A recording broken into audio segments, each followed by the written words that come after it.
खुलुमबाय गोजोन फुंबिलिनि गासैबो बड'लेण्ड बुब्लिनि अनसायगिरिफोरखौ बरायग्रोबाय। दिनै 3 जुलाइ शुक्रबारनि फानजामुथिखौ फरायथिनो लादों आं रबिन बसुमतारिया। फानजामुथिनि गिबियाव दं मेष राशि। आसा खालामनाय मिजिंफोरा जाफुंनो हागौ। गोसोखौ मोजां मोनगोन। वृष राशि। हरखाबैनो माबा मोनसे जानो हागौ। सांग्रांथि थानांगोन।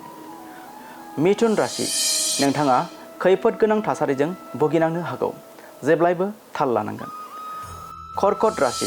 नखराव गोजोन थासारि फैगोन। गोसोखौ शान्ति मोनगोन। सिंह राशि।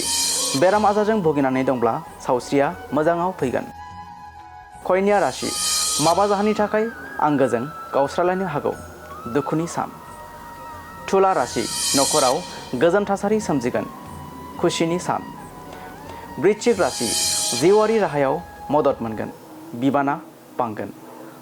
धनु राशि। गोरोन्थि हाबा मावनानै गिखांनाय सोमजिगोन। सांग्राङै थानांगोन। मकर राशि। अनथोब महरै सोरनिफ्रायबा मुवा मोननो हागौ। मोजां सान। कुम्भ राशि। माबा बाथ्राखौ लाना सोरजोंबा दान्थे बिदान्थे जानो हागौ। गोसोखौ हमथानांगोन। आरो मीन राशि। गुबुनखौ हेफाजाब होना गोजोननाय मोनगोन। नोंथाङा बोर मोनगोन। दिनै सानसेनि राशि फरायथिनाया बे एसेनोसै। आसा खालामो नोंथांनि दिनैनि साना मोजाङै मोजां थांगोन। बेखौ बड'लेण्ड बुब्लि नखरनिफ्राय मिजिंथिबाय। गोजोन्थों।